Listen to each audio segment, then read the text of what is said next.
Amém. Eu queria agora que você estendesse a mão para cá e orasse comigo pelo Jamê. Na adoração nós falamos a Deus, né? E na palavra Deus fala conosco, né? Então vamos orar. Pai querido, nós queremos agora, primeiramente, agradecer pela bênção de termos aqui o Jamê e podermos receber do Senhor através dele. Agora, Pai, nós queremos orar por ele e por nós, para que ele seja o canal direto do Senhor para os nossos corações. E oramos por nós, para que o Senhor abra os nossos olhos, nossos ouvidos, para receber a Tua palavra como o Senhor quer nesta manhã. Muito obrigado. Em nome de Jesus que oramos. Amém.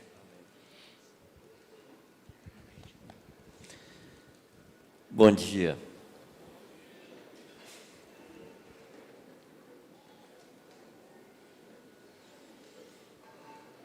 Antes de compartilhar o que o Senhor tem colocado no meu coração para esses dias, queria só apresentar o livro do Emitian, tem aí, Curados pela Palavra, está aí, tá? Você pode adquirir. Tá bem? O que mais podemos fazer? Também do Mraida. Está aí também. Tá bom? E eu não sei se você algum dia pegou assim na sua mão um livro quentinho saindo da gráfica. É esse aqui. A Igreja e a Formação de Obreiros, que chegou ontem à noite. Tá? Então esse é o meu último livro. Então tá aí juntado assim de muito material que eu escrevi no decorrer dos anos. Então foi transformado em livro. Você já pode pegar aí, já pode levar para os seus obreiros, tá bom? E outro livro que quero apresentar para vocês é esse, o Evangelho e as Chaves de Casa.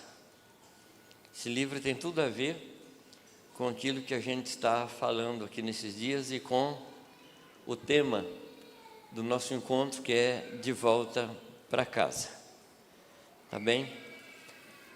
Só fazendo assim uma caminhada de quinta-noite até aqui, foi imprescindível que nós tivéssemos recebido a palavra de Carlos, quando Deus nos deu um choque de realidade, falou da nossa soberba, e usando uma expressão do Brennan Manning, do impostor que vive em mim, que está aí querendo sabotar o que Deus quer fazer na vida da gente. Então foi importantíssimo que nós recebêssemos aquela palavra na quinta-noite, para desmascarar aquele que Paulo chama de o corpo desta morte, que tenta nos impedir de correr a carreira que nos está proposta.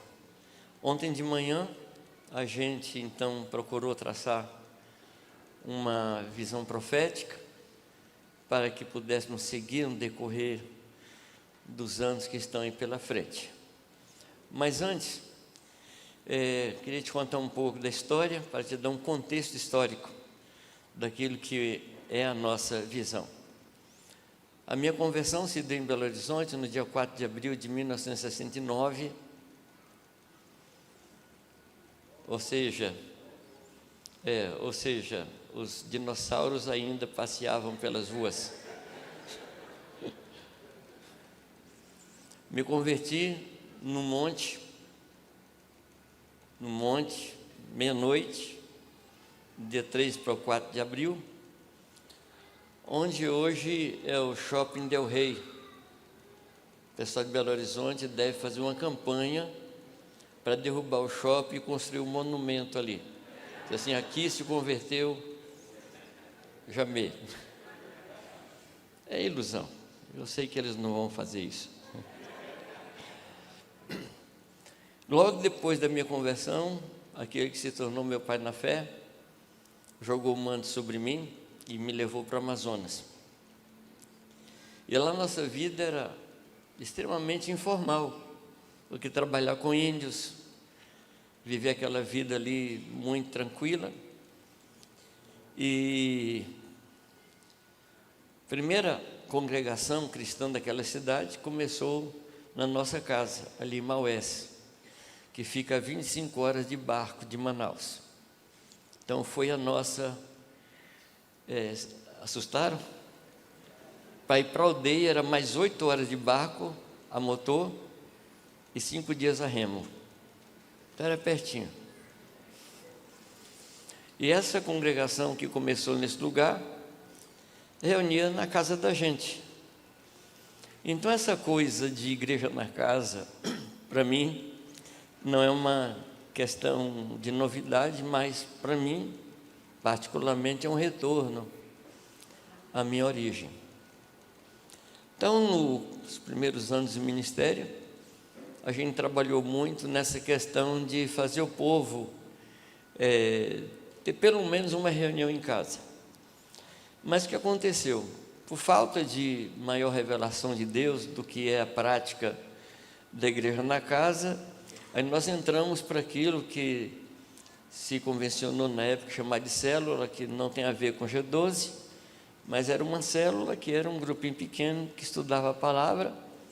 Aí depois veio o tempo do grupo caseiro, não sei quantos aqui passaram por esse momento aí, e que no fim era aquilo que eu falei ontem, que era uma reunião pequena, onde alguém pregava, tomava uma apostila e ministrava essa apostila, e eu brinco dizendo que chegou a ser não mais um grupo caseiro, e se tornou um grupo canseiro, porque as pessoas se cansavam daquilo, né?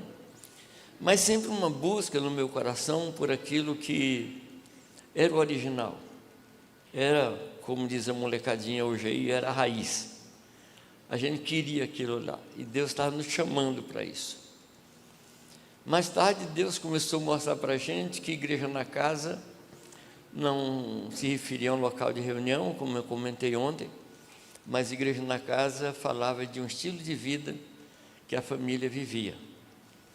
Então, começamos a entrar e buscar isso, estudar, e claro que não foi uma descoberta minha, mas foi um mover de Deus, assim, ao redor do mundo, nos levamos para aquilo que era o mais simples, o mais informal, tendo algumas vantagens maravilhosas, que primeiro, restaura a vida de família, faz com que os pais assumam o seu papel na casa e também serve de proteção para nós, para os tempos aí que virão pela frente, onde a nossa liberdade será finalmente tirada, obrigando-nos a viver uma vida mais tranquila e simples, a respeito do Evangelho e vivendo no Evangelho.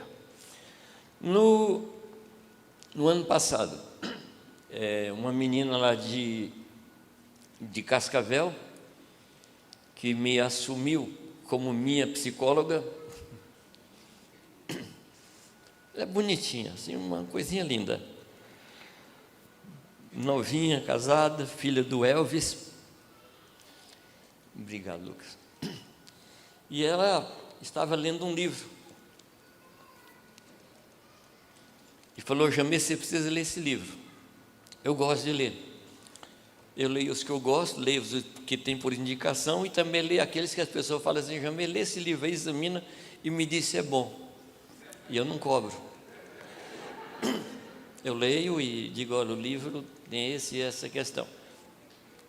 Ela trouxe para mim esse livro, O Evangelho e as Chaves de Casa. Essa mulher se chama Rosária Butterfield. Ela é mestra em literatura inglesa, em outras áreas também. E quem é Rosária? Rosária foi uma das principais dirigentes incentivadoras do movimento feminista nos Estados Unidos, e era uma lésbica. E uma lésbica, assim, atuante, e inclusive ela exercia, assim, um papel pastoral em relação às outras lésbicas, porque ela ajudava essas lésbicas a enfrentar o pessoal do discurso do ódio, que somos nós. E ela pastoreava, ensinava, e no fim, ela resolveu escrever um livro falando sobre como enfrentar esse povo. Para isso, ela fez duas coisas, dois movimentos. O primeiro movimento, ela comprou uma Bíblia, para ver realmente o que a Bíblia falava contra o homossexualismo. Ela comprou e se dispôs a ler, estudar, porque uma mulher honesta intelectualmente, ela tinha que entender o que se dizia para que ela pudesse combater com mais propriedade. E ela escreveu no seu blog uma mensagem falando sobre esse tema e propondo que as pessoas escrevessem para ela para falar sobre o assunto. E diz ela que recebeu muitas cartas. Isso está escrito, essa história está escrita no segundo volume, ou melhor, no segundo livro dela, correto? Que tem aí também já, tá bom? E ela conta que recebeu muitas cartas, muitas mensagens.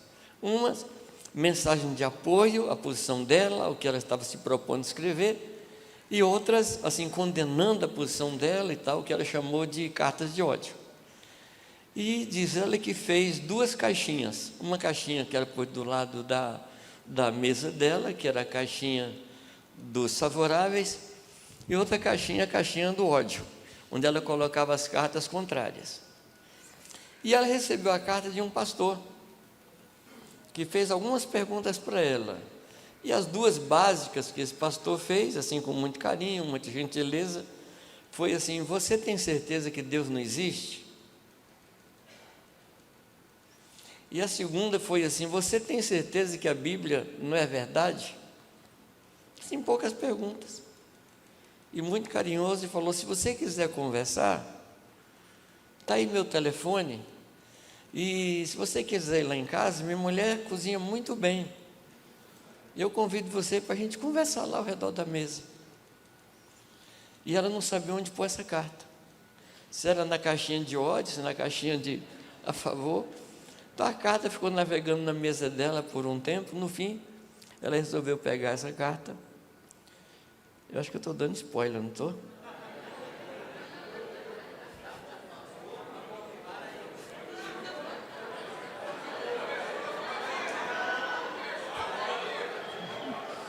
Bom, mediante um preço módico, eu consto o resto. Mas o que aconteceu? Ela se encheu de coragem e ligou para o pastor e marcou um momento, e ela foi. E chegou na casa dela, ela chegou preparada, toda armada, para ser atacada. Mas em nenhum momento daquele tempo, o pastor e a esposa falaram nada contra ela. Só falaram da vida deles e falaram de coisas assim, triviais. Ele convidou para ela voltar a semana seguinte, ela voltou. Na outra semana também voltou. Daqui a pouco eles falaram: escuta, você não quer mudar aqui para casa, para você analisar a gente bem, para você poder escrever direito? E gente, não deu outra. A Bíblia, quando você se dispõe a estudar com sinceridade, ela é poderosa, não é um livro comum. E Deus falou com ela. E o próximo momento dela é que ela passou a ter ódio do casal, porque o casal estava desmontando tudo que ela cria. E esse livro ela conta, nesse primeiro ela conta um pouco dessa história, mas conta como é a vida deles. E a vida desse casal, é ao redor da mesa. Ao redor da sua mesa se sentam cristãos, homossexuais, viciados, e vão se convertendo pessoas. E uma das coisas que ela fala, e fala muita coisa boa, uma das coisas que ela fala é que esse negócio de igreja na casa aumenta a conta de supermercado.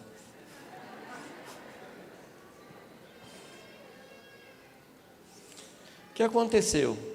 Quando eu peguei esse livro, eu percebi que Deus estava confirmando aquilo que a gente crê, e um pouco mais, estava nos dando conteúdo. Então esse livro me impactou muito e tem me impactado. E eu não conheço pessoas que, ao lerem esse testemunho, continuaram assim, normais. Quem tem lido tem sido impactado. Então recomendo. Tá bem? E uma das coisas que esse livro trata, ele tem duas frases longas, dois parágrafos longos, que eu quero ler para você. O que Deus usou a fim de atrair para si um incrédulo radical e engajada. Deus a levou para uma reunião evangelística, ou, visto que ela tinha doutorado em literatura, Deus utilizou algo impresso? Não. Deus usou um convite para jantar em uma casa modesta de um casal humilde que vivia o evangelho de uma maneira simples, autêntica e diária. Com essa história de sua conversão como pano de fundo, Rosário Butterfield nos convida a entrar em sua casa para nos mostrar como Deus pode usar essa mesma hospitalidade radical e simples e ordinária para levar o evangelho aos nossos amigos e vizinhos perdidos. Tal hospitalidade vê nossas casas não como nossas, mas como ferramentas de Deus para a promoção do seu reino, quando damos boas-vindas àqueles que veem, pensam, creem e agem diferentemente de nós em nossa vida cotidiana e por vezes confusas, ajudando-os a ver o que é realmente a fé cristã. Esse é um comentário do livro.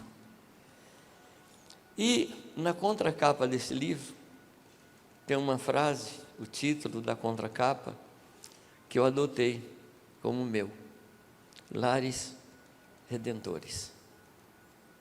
E é sobre isso que é a nossa palavra nesses dias. O que Deus quer nesse último tempo?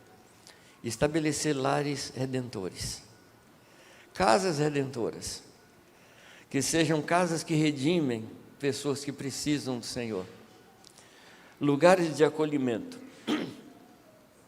lugares que vão tocar nas vidas, entendendo, amados, que a família está aqui para realizar a vontade de Deus. A família nunca foi criada para a felicidade do homem.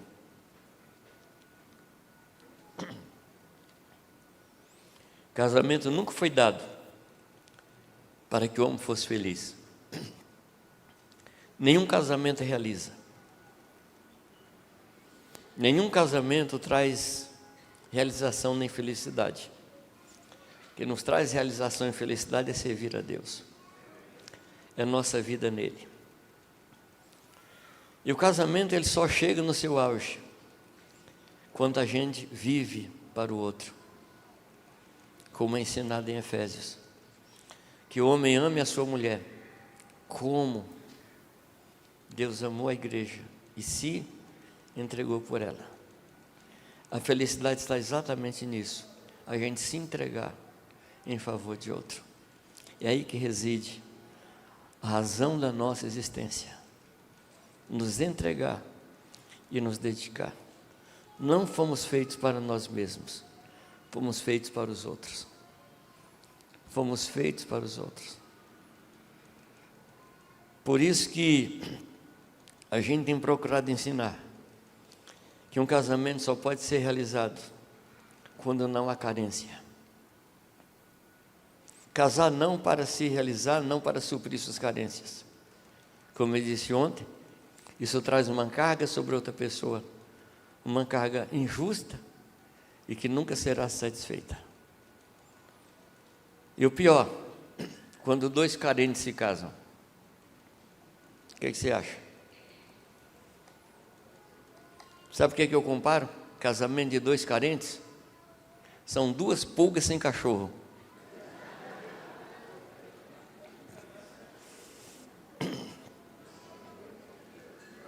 Um tentando tirar o sangue do outro. Por isso que se compra cachorro, né? Quem ouvir, entenda. A família foi levantada para cuidar daquilo que era de Deus. Para isso existe a família. As nossas casas foram colocadas nesta terra para que sejam lugares de redenção. A sua casa foi colocada aqui para ser um lugar de redenção. Esse é o seu destino. Esse é o destino da sua família. Amém? Esse é o destino. As casas foram colocadas, eu não estou me referindo casa, lugar.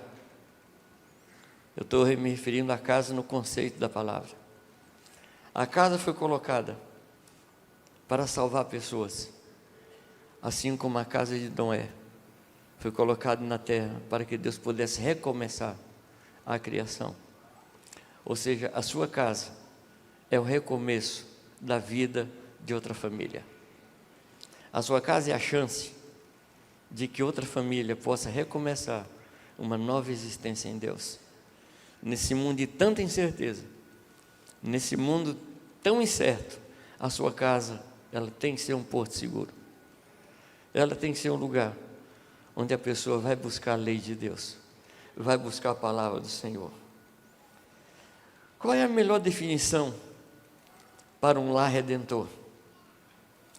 É uma casa que vive uma vida de oração, uma vida de louvor, uma vida de celebração da ceia, uma vida de serviço mútuo. Essa para mim é uma definição do que é um lar redentor. Pois vivendo dessa forma, essa casa, esse lar se transforma num lugar onde Deus vai trazer as pessoas para o conhecerem. Amém? E nesse livro de Rosaria Butterfield, ela fala uma coisa que eu gostaria de repetir aqui, que ela diz que o nosso trabalho é fazer com que desconhecidos se tornem vizinhos, que vizinhos se tornem amigos e que os amigos se tornem discípulos. Esse é o caminho: desconhecido, vizinho, que mais? Amigo e discípulo. Obrigado, meu irmão. Você vê que coisa? Vocês vê, não? É desse jeito, né, Vanderlei? Você não está falando isso aqui, né, Vanderlei? Está falando baixo? Quando ele concorda com uma coisa, ele não fala assim, amém. Ele fala, é desse jeito.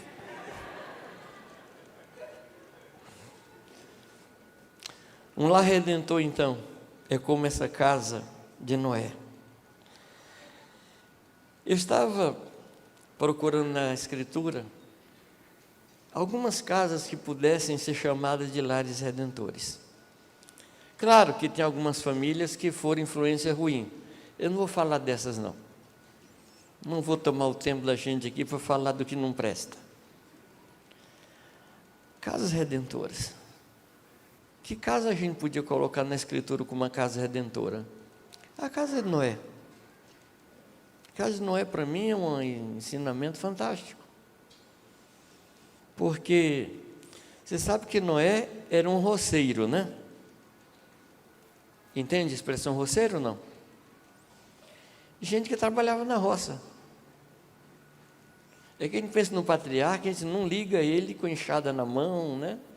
Mas ele era um roceiro. Era uma pessoa que plantava. E ele estava no campo plantando, e Deus o chama para quê? Para uma experiência de engenharia naval. Você já parou para pensar?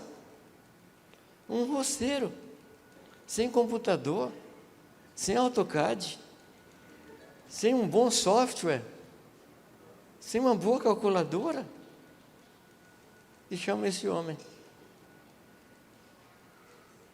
Uma obra que qualquer cientista contemporâneo nosso, analisando aquilo lá, fala, não, isso aqui é impossível. A obra que Noé fez em termos de construção naval é admirável.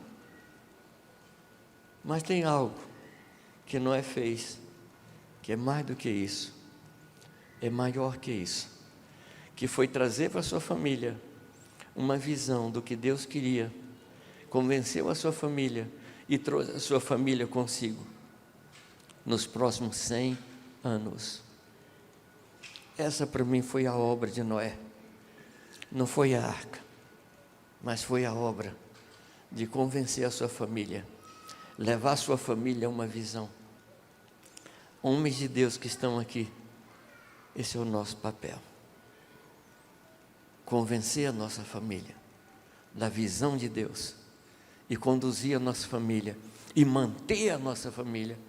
Não importa os ventos, não importa as ondas, caminhar por sobre as águas. Caminhar por sobre as águas, não sozinho, mas como Josué falou. Como foi?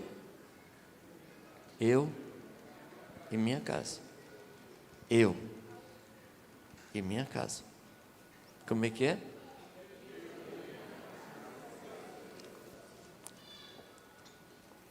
Põe um intervalinho aí entre eu e minha casa. Eu e minha casa. A minha casa me segue. Minha casa me acompanha. Minha casa vai comigo. Não foi isso que Deus falou para Abraão? Que Deus queria que ele ordenasse a sua casa para que andasse depois dele? Depois dele significa depois da morte de Abraão. Mas depois dele significa um discipulado intensivo. Um discipulado que convence, que faz com que as pessoas nos sigam no caminho do Senhor. Eu e minha casa.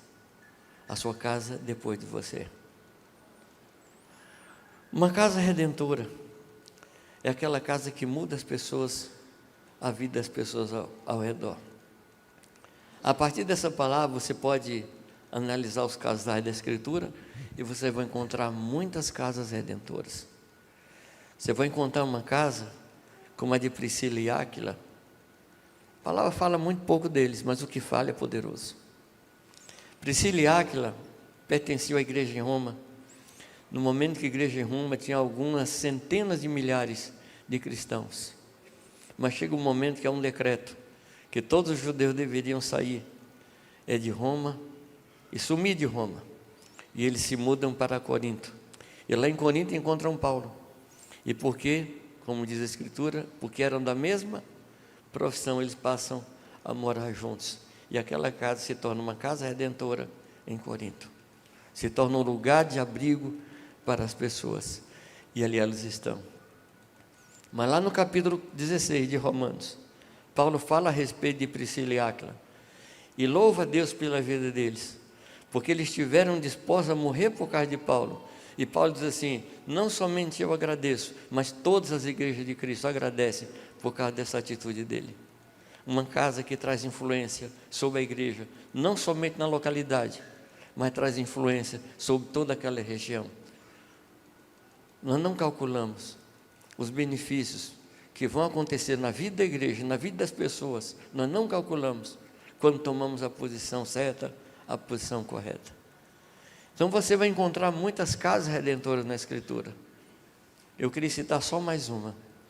A casa de uma menina, dos seus 14, 15 anos, que recebe a visita de um anjo e fala com ela o quê?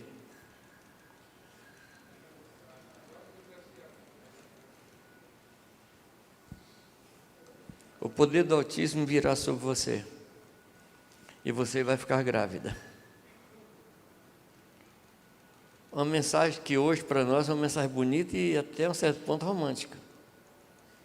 Mas uma moça noiva, que houve uma mensagem de um anjo dizendo que ela ia ficar grávida, eu acho que a gente não ia crer nisso hoje não.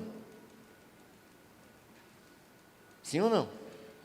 Se a pessoa menina chegar para você e falar assim: olha, um anjo apareceu lá no meu quarto. E disse que eu vou ficar grávida. Você ia crer nisso? Não. Hoje, com a história de Maria, a gente não crê. Mesmo tendo a história de Maria, a gente não acredita. E o que é que essa menina fala? Seja feita a vontade do Senhor. Eis-me aqui. Nesse eis-me aqui, mas ela está subindo um monte. Ela está sendo chamada para morrer. ela sobe ao monte, se oferecendo para ser apedrejada, para que a sua família seja envergonhada, para que José fosse envergonhado, mas ela se entrega nas mãos do Senhor. José, segundo a descrição da palavra, um homem justo, percebendo o que havia acontecido, disse assim: eu vou embora, e toda a culpa do que aconteceu vai recair sobre mim, e Maria vai ser protegida. Você percebe que casal? Você percebe que casal? E qual foi a função desse casal? Trazer Cristo a esta terra, revelar Cristo a esta terra. Você compreende o que é um lar redentor? É um lar que apresenta Jesus Cristo ao mundo. É um lar que não importa as consequências, não importa o juízo das pessoas. É uma casa que diz: eis-me aqui, Senhor, vem através de mim e revela Cristo àqueles que estão perto de mim. Sob risco de apedrejamento, sob risco de ser taxado de politicamente incorreto, sob risco de ser taxado de gente de discurso de ódio, com tudo isso, nós estamos aqui para revelar Cristo a esse mundo, sermos uma casa redentora. Amém?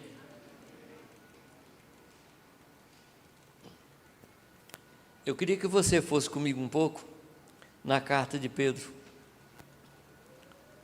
Eu comentei com os irmãos que eu gosto muito de um programa, de um desses canais de documentário. O programa é O Mundo Visto de Cima, o Brasil Visto de Cima. Eu gosto muito desse programa.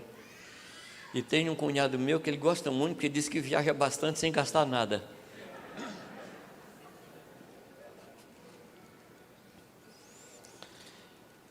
Eu quero fazer com você hoje aqui, carta de Pedro vista de cima. Não vamos aprofundar não, mas eu só queria lhe mostrar algumas coisas nessa carta, que estão ligadas ao que nós estamos falando aqui. A carta de Pedro, as duas cartas, a carta de Tiago e a carta aos Hebreus, são 4 cartas escritas ao mesmo destinatário. Que destinatário é esse? É o povo que foi disperso, é o povo que foi espalhado. Essas cartas foram escritas para esse povo, e o povo foi disperso lá em Atos capítulo 8, versículo 1. Eu não me refiro aos judeus que foram dispersos naquele primeiro momento lá atrás, mas eu me refiro ao povo de Deus que foi disperso ali no livro dos Atos. Toda a igreja foi dispersa, é o que diz o texto. E o que acontece, amados? Quando a gente muda para algum lugar diferente da nossa cultura de origem, a gente, via de regra, normalmente a gente adquire os costumes do lugar.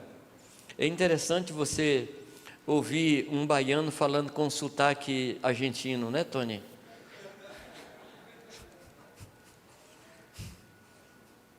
É isso não? Então, porque a pessoa morando no seu lugar que não é o seu lugar de origem, ela começa a adquirir costumes. E essas 4 cartas, elas tratam exatamente de proteger aqueles que foram dispersos da cultura do lugar para onde eles foram. Então essa carta é isso. Essa carta que Pedro nos escreve, diz que nós temos um chamado. Ele começa dizendo, amados, que nós somos eleitos por Deus. Fomos eleitos para o Senhor. E eleitos para quê, amados? Eleitos para a obediência. Fomos eleitos para a obediência. O nosso destino é a obediência ao Senhor. Esse é o nosso chamado principal. Obediência ao Senhor. Obediência de coração. A segunda coisa que ele diz, amados, que nós somos regenerados. Regenerados para uma nova e viva esperança. Fomos criados de novo. Não somos mais filhos de Adão, agora somos filhos de Deus, ou seja, fomos regenerados para uma nova e viva esperança.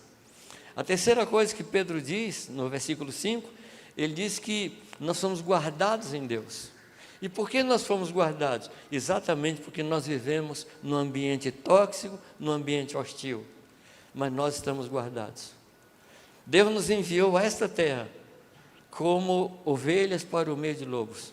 Deus nos enviou aqui, amados, para viver num lugar extremamente difícil de manter a vida, de manter a santidade, de manter até a própria saúde física. Esse é o ambiente que nós estamos, mas Deus nos tem guardado. Deus nos tem feito habitar no lugar seguro. Deus tem nos feito habitar no lugar alto, e esse lugar alto se chama Senhor Jesus Cristo. É nesse lugar que nós estamos escondidos, mas nós temos um trabalho, e no versículo 13 do capítulo 1, ele fala como nós devemos viver com sobriedade, a nossa sobriedade que deve ser conhecida das pessoas. O que é a sobriedade? É manter a atenção, é manter a visão, é manter a consciência, é manter o bom senso. Nós precisamos ser pessoas sóbrias. Sobriedade é diferente de ser bêbado. É conseguir manter a consciência, manter o bom senso, manter o rumo nesse ambiente de tantas vozes que podem nos dispersar. Então Pedro fala isso. No capítulo 2, lá no versículo 9, Pedro fala da nossa identidade e fala do nosso trabalho. Ele diz que nós somos uma geração eleita. Ele diz que nós somos uma nação santa. Nós temos todas as características de uma nação. Nós temos um rei, nós temos leis, nós temos um país, nós temos a nossa cultura, nós temos o nosso idioma, o idioma do povo de Deus. Ele diz, amados, que nós somos povo de propriedade exclusiva dele. Ou seja, nós não temos direito de fazer da nossa vida o que nós queremos. E quando eu estou pregando o Evangelho, para quem não conhece ao Senhor, eu digo assim, o maior ato de justiça que você pode fazer é devolver a sua vida para o dono original, que é o Senhor Jesus Cristo. É o maior ato de justiça que alguém pode fazer nesta terra. O maior ato de injustiça, portanto, é viver do jeito que a gente quer, pois nós não somos nossos.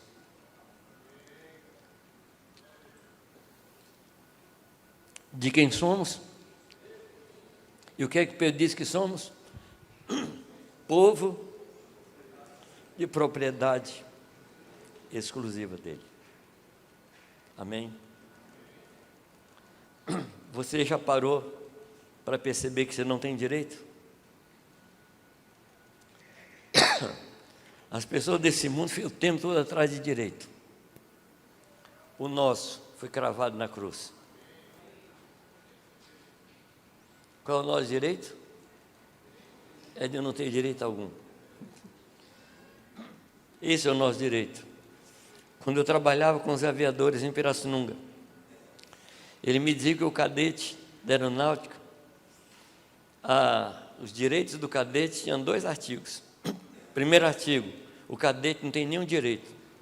Segundo artigo, revoga-se toda disposição em contrário. Esses somos nós. Só o Senhor tem direito sobre nós. Mas nós nos entregamos a Ele voluntariamente. Por amor a Ele nós fazemos isso. Aí ele diz que nós somos sacerdócio real. Função básica do sacerdote é levar as pessoas a Deus e trazer Deus às pessoas. Essa é a nossa função como sacerdócio. Mas não é um sacerdócio qualquer. Não é um sacerdócio levítico. É um sacerdócio real. Da ordem de Melquisedeque, que é a ordem a qual nós pertencemos. Mas para que tudo isso, amados? Para anunciarmos as virtudes daquele que nos tem chamado das trevas para a sua maravilhosa luz. Você deve se lembrar que anunciar as obras é uma coisa, anunciar as virtudes é outra. Anunciar as obras qualquer um pode anunciar. Você pode encontrar um homem perverso, filho de crente, você vai perguntar para ele vai contar para você coisas que Deus fez na casa dele. Você vai conversar com pessoa mais perversa, ela vai dizer, não, minha avó foi cristã, minha mãe foi cristã, meu pai foi cristão, e acontecia algumas coisas lá em casa que Deus fazia. Mas Deus não está chamando só para anunciarmos as suas obras. Deus aqui diz que nós somos chamados para anunciar as suas virtudes. E virtudes fala de características da pessoa, que só pode ser conhecida se você andar com ela. Se você viver com ela, você vai saber se ela é honesta, se ela é pura, se ela é santa, se ela busca o Senhor.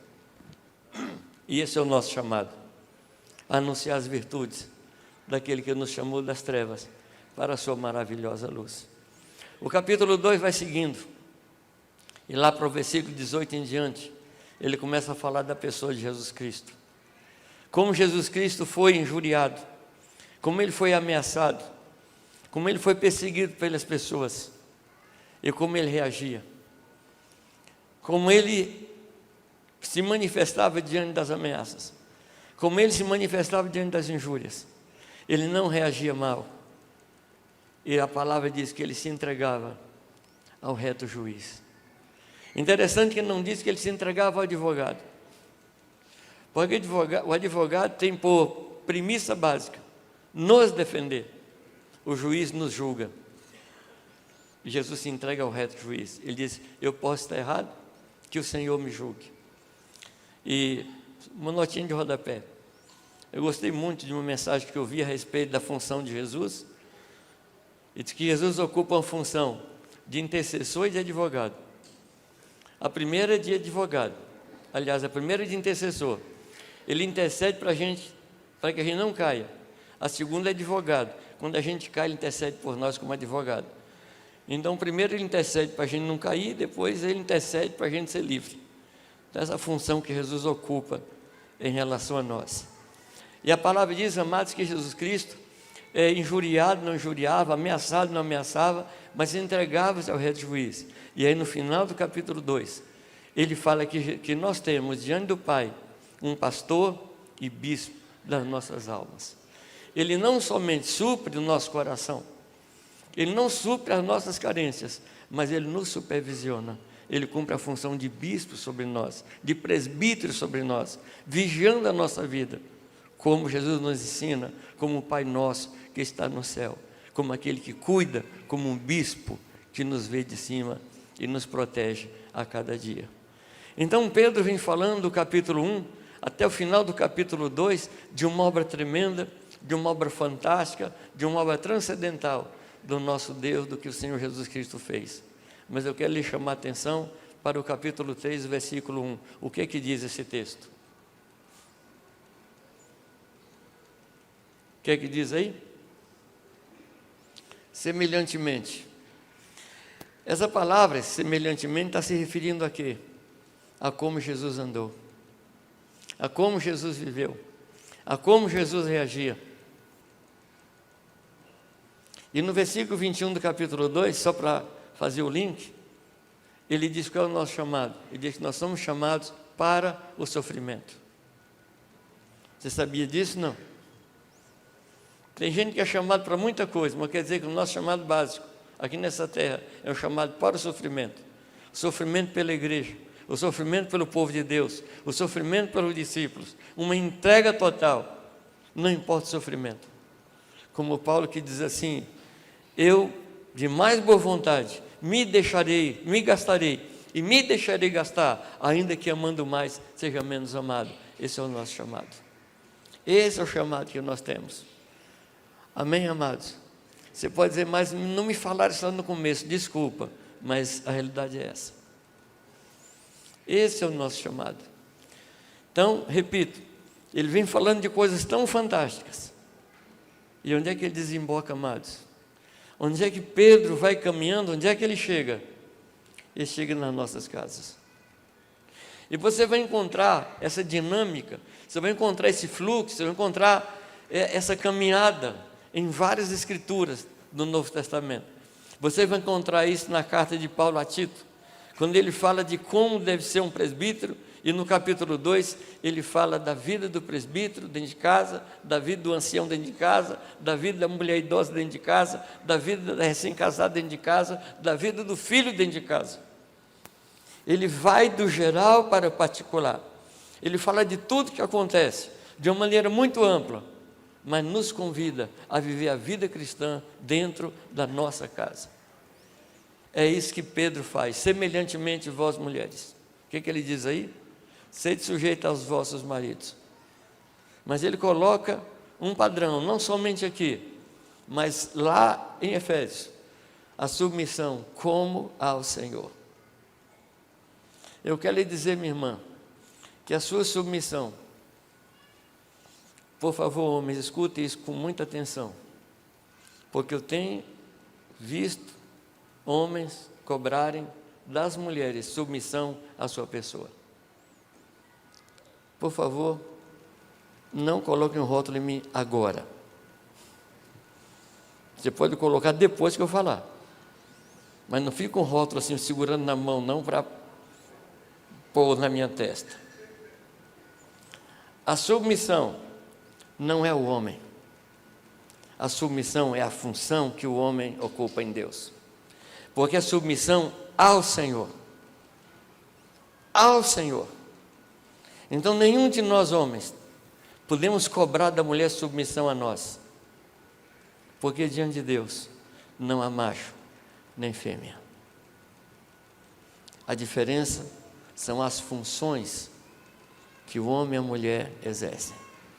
Como Deus colocou na vida do homem a função profética, a função de condução, a mulher se submete a isso que Deus colocou.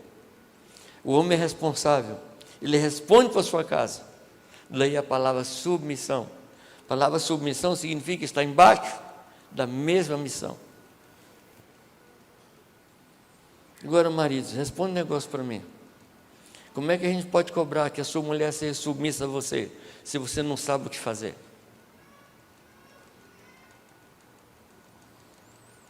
Tem uma mocinha muito querida minha, que chegou para mim um tempo atrás, e falou assim, olha, sabe que tal menino me procurou assim, que queria que a gente orasse por algum relacionamento? Eu perguntei para ele assim, qual é o seu ministério? Aí o rapazinho não sabia dizer. E essa menina falou assim, você acha que eu posso me relacionar com uma pessoa que não sabe o seu ministério? O que eu vou fazer da minha vida? O que vocês acham? A submissão não é a pessoa em si. A submissão é ao Senhor. Então, se nós entendemos que deve haver submissão em casa, nós os homens precisamos entender qual é a nossa missão. Mas qual é o ponto? O ponto de referência é o Senhor. Como ele reagiu, a mulher deve reagir dentro de casa. Lá no versículo 7, o que diz lá? Igualmente vós maridos. Ou seja, a referência nossa é sempre o Senhor. Tanto da esposa como do marido, a referência é o Senhor. Como ele agia, como ele reagia, é assim que tem que ser a coisa. Você entendeu o que é que Pedro fez? O Pedro pegou toda uma experiência cristã, ele pegou toda uma obra do Espírito Santo e levou para que a gente pudesse viver dentro de casa, porque é ali que a igreja começa, é ali que a igreja existe. Então, a igreja na casa, queridos, não é mudança de local, é uma mudança de forma de viver. Onde o pai é aquele homem que intercede, que busca, que impõe as mãos, que traz visão de Deus e cumpre a função de pastor, de profeta, de sacerdote. É aquele lugar onde a mulher assume uma função pastoral, não no sentido de comando, mas no sentido de suprimento. Leia Provérbios capítulo 31 e você vai ver ali uma pastora, não pastora de púlpito, não pastora de título, mas uma mulher que cuida da sua casa, que traz segurança, que traz estabilidade, e uma mulher cujo marido, por causa dela, é honrado na porta da cidade.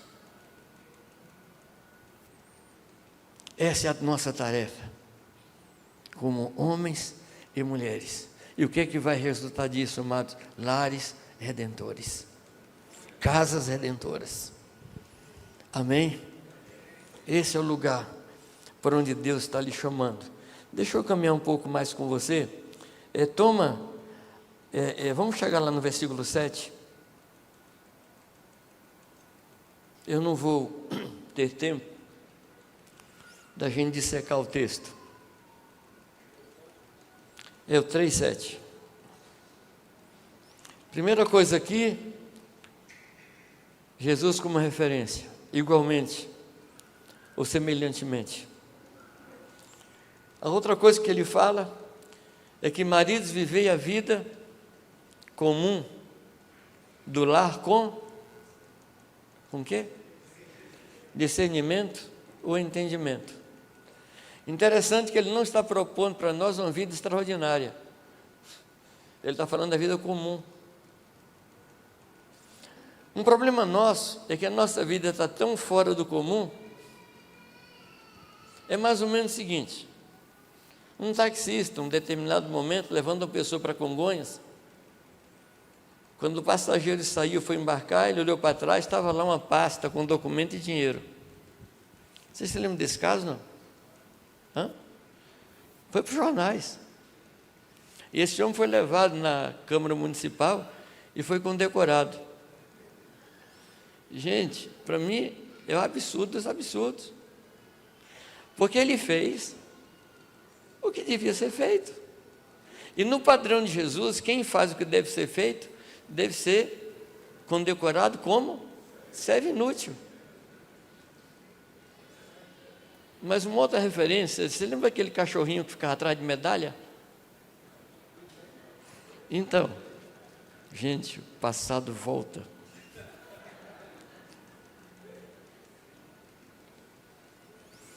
Ou seja, ele está chamando a vida de casa como uma vida comum. E o que ele chama de vida comum, amados? É o marido olhar para a mulher como um vaso mais frágil e tratá-la com dignidade. Isso é o que ele chama de vida comum. Mas a raridade desse tratamento faz com que isso seja algo incomum. Mas qual é o comum? Que o homem olha para a mulher como vaso mais frágil. Mais frágil significa que o homem é o quê? É frágil. Um é frágil e outro é mais frágil. E como é que se trata um vaso frágil? Com cuidado. Com cuidado. Não põe de qualquer jeito na pia, não coloca na mesa de qualquer jeito, porque é frágil. Mas ele está falando aqui de duas características, um é frágil, outro é mais. Então eu comparo aqui cristal Sica com o cristal Strauss. Sabe o que é cristal Sica, não? Não? Vocês nunca compraram um potinho de massa de tomate? E quando terminava a massa de tomate, que ele servia para tomar suco?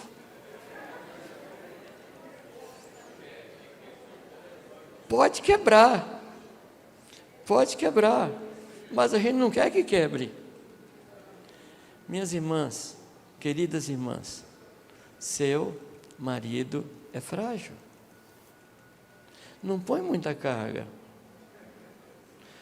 Os homens, por favor, em silêncio, nenhum amém. Você não está aqui. Seu marido é frágil. Seu marido muitas vezes é tentado pelos olhos. Os hormônios, como diz o profeta Tony, não são convertidos. O hormônio provocado reage. O hormônio não tem domínio próprio. Cuida do seu marido, não o defraude na vida íntima. Sustenta seu marido em oração, guarda, protege, ama, cuida, serve, intercede. Ora mais, reclama menos.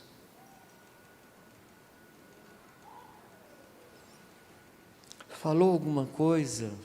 Não fala mais.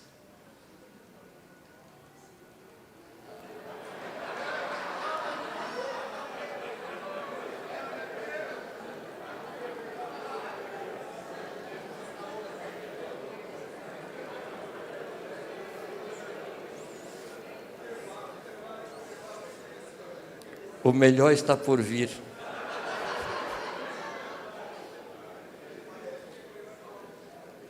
Intercede. Minha irmã, você é o eixo da casa. Se você se desestabiliza, a casa desestabiliza. Eu não conheço nenhum homem sério,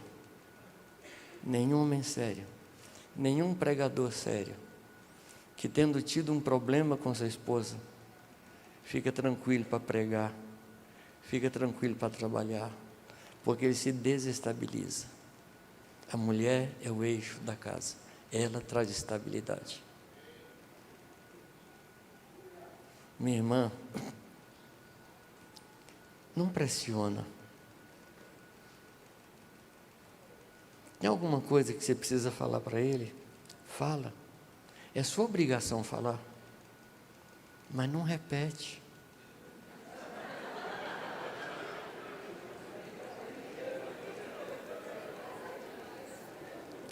Vai para Deus. Vai para Deus. A minha Bíblia diz que se alguma mulher tem marido o quê? Tem o quê? Como é que diz o texto? Se alguma mulher tem marido, não é não. O texto não fala de incrédulo. O texto fala de desobediente. Eu estava pregando uma vez numa reunião de pastores e estava lá marido e mulher. E uma pastora se levantou e falou: Pastor Jamê, a grande dificuldade que eu tenho no meu rebanho é que o meu marido não me obedece. E o homem estava lá.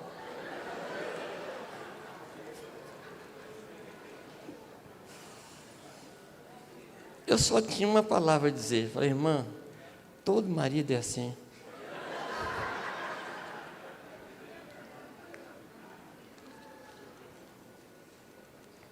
Falou uma vez: vai diante do Pai.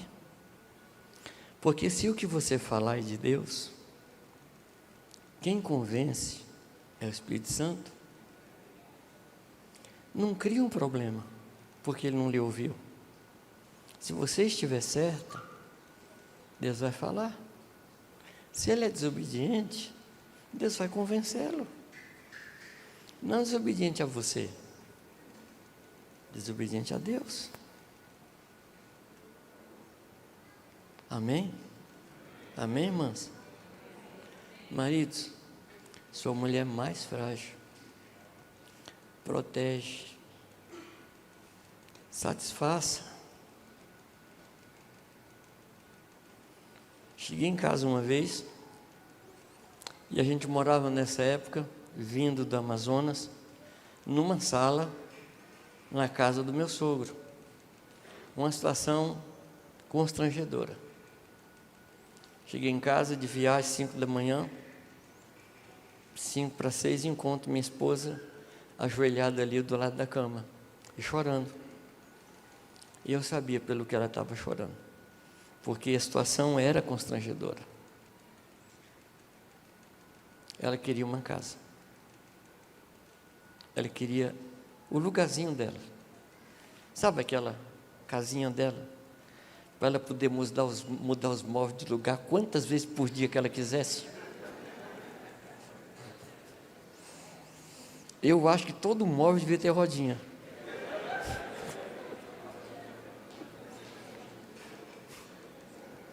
Mas eu cheguei, ela estava lá, ela queria uma casa. E Deus tinha me dado uma palavra. Eu cheguei para ela e falei assim: Irani, eu vou lhe dar mais e melhor do que você teve até agora na casa de seu pai. A casa veio 25 anos depois dessa promessa. Mas a promessa trouxe tranquilidade ao coração dela. Quando ela soube que eu me preocupava com a preocupação dela, ela despreocupou. Seja sensível. Maridos, uma das queixas mais repetidas de mulher que eu conheço é a falta de sensibilidade dos maridos. Parece que é uma epidemia.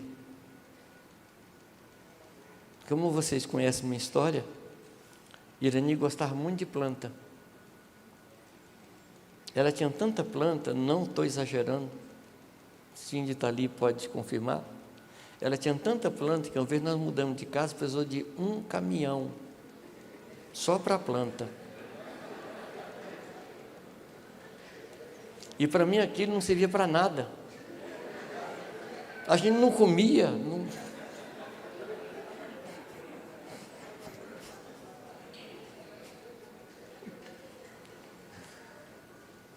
Mas como eu aprendi que a gente passa a amar as coisas que a pessoa amada ama, eu comecei a gostar de planta. No final, No final, agora, eu tinha minhas plantas, ela já não tinha mais. Eu tenho minhas orquídeas. E ela não tinha mais. Mas por que eu passei a amar as orquídeas? Porque eu passei a amar o que ela amava. Gostava de bijuteria, né, Cindy? Gente, eu olhava para as caixas de bijuteria e falava assim, gente, numa crise não dá nem para vender esse negócio aí, ó. Não dava para passar as bijuterias no cobre, né, para transformar em prata e ouro, não dava. Mas nesse processo, eu passei a trazer de cada lugar que eu visitava, uma bijuteria para ela. Cuide de sua esposa. Ela é vaso mais frágil que você. De que eu estou falando aqui, gente? Igreja na casa. É disso que eu estou falando. Vamos caminhar um pouquinho mais, não vou demorar muito a terminar. Vamos caminhar um pouco mais. Vivei a vida comum no lar, com entendimento. Lembrando que vocês são co-herdeiros da mesma graça de vida. Ou seja, amados, antes de sermos marido e mulher, nós somos irmãos em Cristo. Por que a gente dá tanta ênfase que os nossos filhos se casem com pessoas cristãs, mas depois do casamento a gente esquece que a gente é cristão dentro de casa?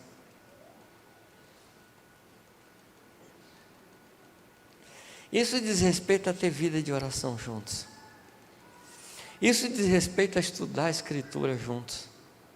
Isso diz respeito a sentar ao redor de uma mesa e celebrar a ceia do Senhor. Isso diz respeito a trocar experiências em Deus, a contar testemunhos. É falar do que Deus tem feito na sua vida. Eu gosto muito de escrever. Gosto muito de escrever. E eu quero lhe dizer que quem sempre comia o pão quentinho era Irani. Se Deus me desse alguma coisa, ela era a primeira a ouvir. Gaste tempo buscando a Deus por sua esposa, pelos seus filhos. Você é pastor da sua casa, você é protetor da sua casa, você é muro ao redor da sua casa. E as pessoas que estão na sua casa são seus irmãos. Ela é sua irmã, ele é seu irmão. E viva isso. E finalmente, a última parte do versículo, o que é que diz? Para que as vossas orações não sejam interrompidas. E se significa, em primeiro lugar, que nós oramos juntos. Você costuma orar com sua esposa? Gente, tem um mistério nessa vida, na igreja. A dificuldade que o homem tem de orar com a mulher. Alguém poderia me explicar esse mistério? Por que mulher chama para orar e o homem não quer ir? Se estiver chamando para traficar droga, mas está chamando para orar. E você sabe que eu conheço alguns maridos que só porque a mulher chamou para orar, falam assim, agora que eu não vou, porque você não manda em mim. Nós não somos irmãos? Que mal tem um irmão chamar o outro para orar? Oração juntos, intercessão juntos, orar pelos filhos, orar pela igreja. Mas quando é que a oração é interrompida? Quando a gente não trata o outro como frágil e como vaso mais frágil. A oração é interrompida quando a gente não vive a vida comum do lar com entendimento. A oração é interrompida quando a gente não entende que o outro é nosso irmão. A gente não discerne o corpo de Cristo dentro de casa. A oração é interrompida.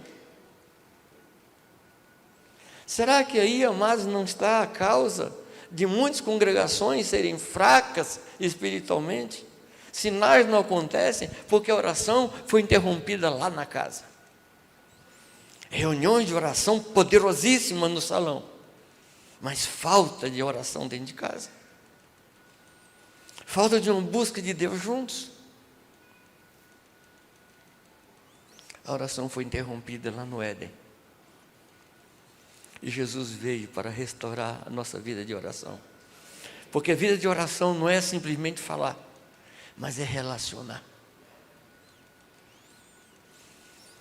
Que Deus possa nos levar a viver como igreja na casa. E mais que isso, como lares redentores. Casas redentoras. Eu quero lhe convidar para você oferecer sua casa como casa redentora. Você aceita meu convite? Então vamos orar sobre isso. Você pode, se a sua família estiver aí, você pode juntar a sua família aí e oferecer sua casa como casa redentora.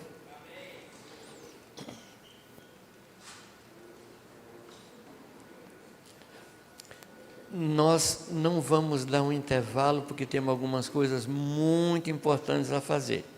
Se você precisar, o banheiro está ali, discretamente, sai, vai lá, estica o braço, tá bom? Poderíamos ter um tempinho de oração? Se você está sozinho aí, adota uma família, ou uma família lhe adota.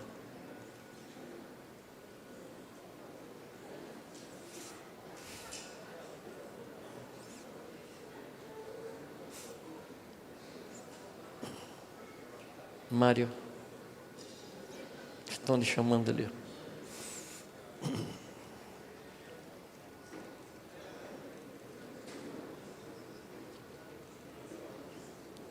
Você pode orar. Tá bem? Pode orar. Ore por sua casa.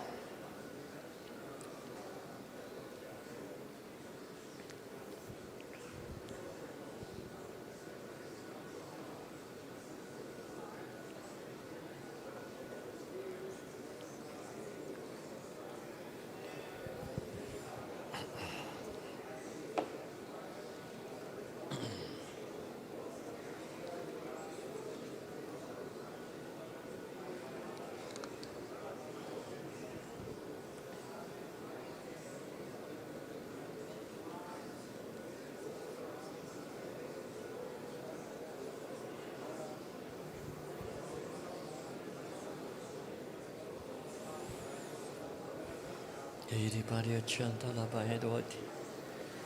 E Karabashuri Antaramaha na Shaitimiru.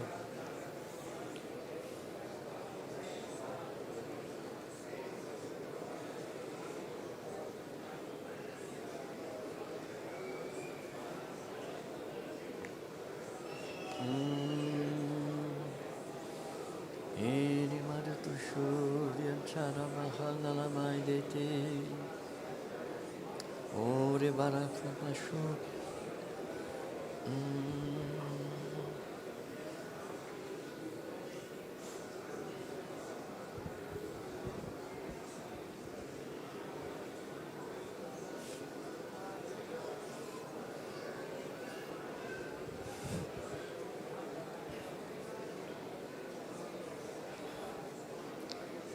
Jesus, Jesus, Jesus.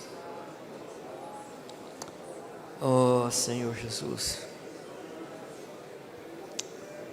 Oh Senhor Jesus. Venha o teu reino, Senhor. Venha o teu reino, Senhor. Venha o teu reino, Senhor.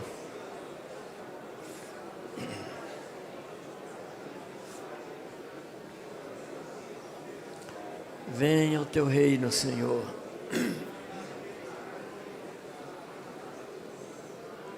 Venha o teu reino, Senhor.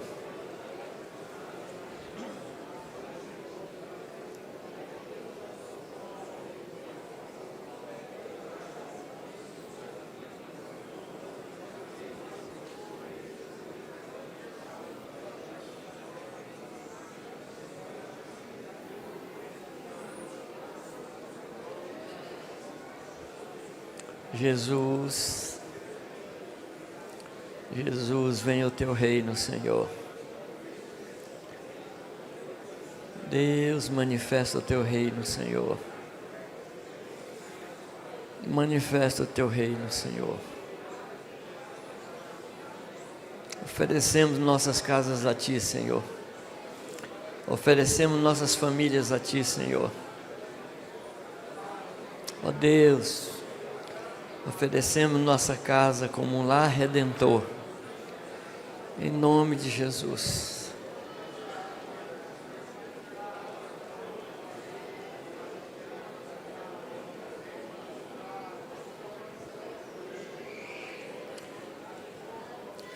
Eu gostaria de pedir que os irmãos estão mais lá atrás, que desse uma olhada por aí por fora, que todo jovem que estivesse aí fora, que viesse para dentro agora. Todo jovem, toda criança, que viesse para cá. Então, se você perdeu o filho aí, dá um sinalzinho para ele voltar.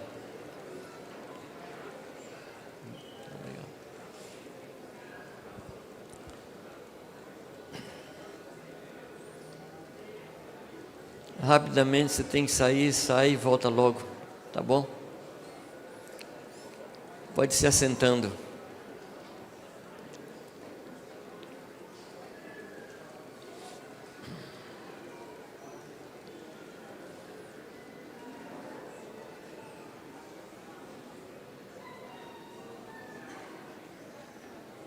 Seria bom depois você pedir para os pais, que tem algumas crianças lá embaixo.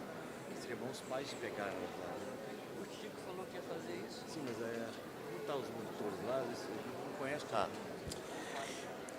Os pais que têm os filhos lá, com os monitores, você pode buscar rapidamente? Rapidamente, traz seu filho.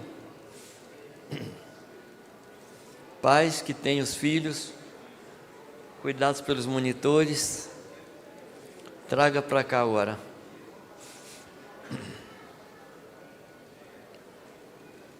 Pode se assentar, para a gente continuar.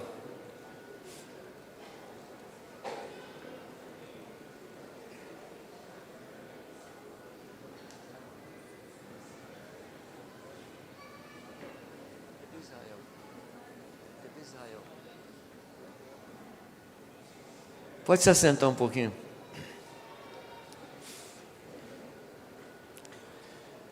O que aconteceu ontem aqui, com relação aos jovens que estavam aqui à frente, eu creio que você entende que isso é o normal. Amém? Nossa reunião de pastores não é completa sem os nossos filhos. Eu vou falar de novo, você vai falar um amém, tá? Vou ensaiar. Nossas reuniões de pastores, elas não são completas sem nossos filhos. Porque os nossos filhos precisam pegar esse legado que está sobre nós. Então você sabe que dessa vez você está perdoado, mas no próximo encontro você vai trazer seus filhos. Vai e não peca mais.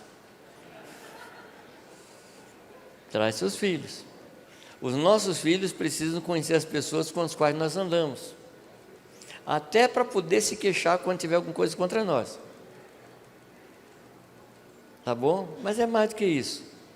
Os filhos crescendo nesse ambiente, eles vão crescer no ambiente de ministério. É isso ou não? Em 2019, se eu não me engano, foi em Serra Negra, 2019, no Vale do Sol, 2019? Me ajuda aí, gente, sou péssimo para a data. 18. Então, eu conversei com os pastores que estavam ali, e eu falei para eles que eu queria, em algum momento lá, que a gente tivesse liberdade de chamar os jovens, para que a gente pudesse orar com a imposição de mãos sobre todos os jovens. Aí terminaram as reuniões, terminaram tal, e aí a gente começou a chamar os jovens para uma reunião à parte. Quais jovens estavam lá? Deixa eu ver aqui. Quais jovens estavam? Tá. E aí, eu pedi que Ju e Israel, né, cantasse ali algumas músicas para ir juntando a gente. E eu chamei alguns pastores, aqueles que puderam, né, para estar ali com a gente, que a gente ia pôr a mão sobre a cabeça de todo mundo, cada jovem. E aí, enquanto Israel e Ju estavam cantando, um jovem chegou para mim e falou: Jamê, eu posso dar uma palavra? Eu falei: claro. Aí esse jovem deu a palavra, a outra falou assim: eu também tenho uma palavra, posso? Posso. No fim tinha uma fila para falar. E o último jovem que falou, gente, nós precisamos nos entregar, nós precisamos nos atirar, nós precisamos ser obedientes, e nós queremos orar pelos pastores. Então, por favor, os pastores vêm aqui, ajoelhem, nós vamos orar por vocês. Eu falei, gente, que tempo precioso. Naquele dia, um menino chegou para mim e falou assim: Jamê, estou disposto a ir para onde você mandar. E no começo do ano a gente mandou esse menino lá para Parnaíba. Você vê? Não fala comigo não, porque eu quero chamar aqui o Deidson, esposa, quero chamar o Lucas e Ju, quero chamar o Mateus e Laís, e eu vou incluir o Cleito também.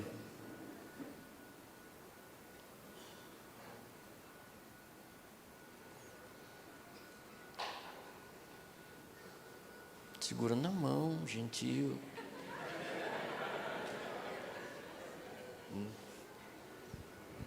Aqui.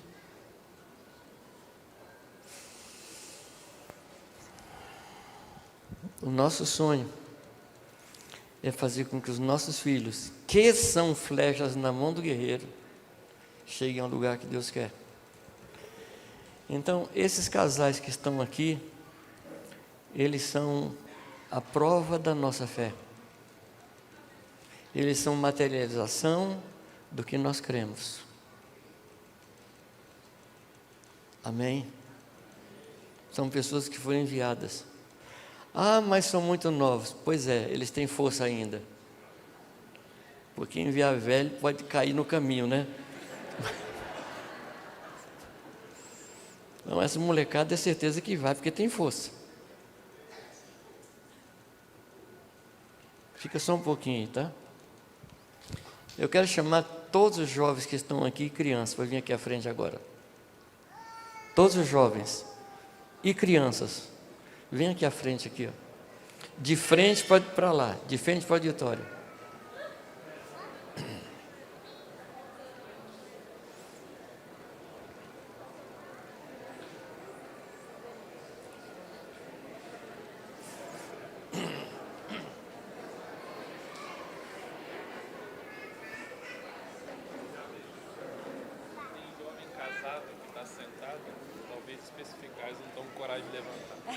Ele não se sente jovem? O problema é deles.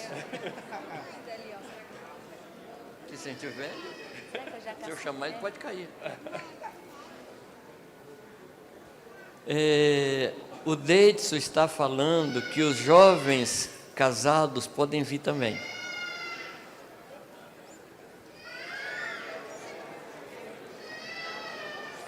Abre mais aí, ó. Abre mais aí, ó.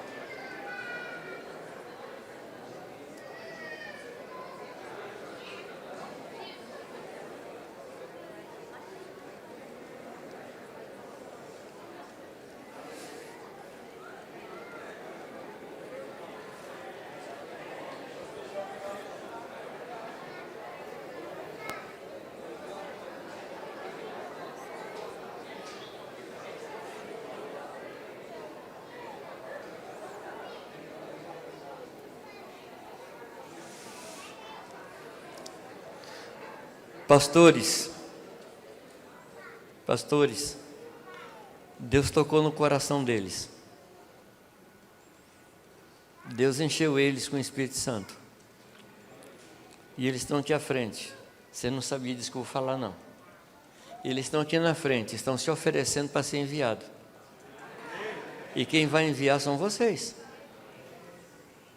Prepara, não gasta muito tempo na preparação, não. Para não ficar na nossa idade, gasta menos tempo e envia. e envia. Amém? Eu queria que você saísse do seu lugar e viesse aqui impor as mãos sobre eles, já enviando, já liberando. Põe a mão na cabeça dos seus filhos aqui e envia. Em nome de Jesus, pode vir. Você que quer também participar disso, não tem filho ainda, vem aqui adiante também. Nós vamos impor as mãos, abençoar, compartilhar o que nós temos, transmitir os nossos dons. Amém? E eu queria que você já ajudasse a orar. Amém? Transmitir o que vocês são em Deus. A carga que vocês têm, transmite para essa turma aí. Pode ser? Então vamos lá. Pode abençoar, pode pôr a mão e enviar, em nome de Jesus. Em nome de Jesus.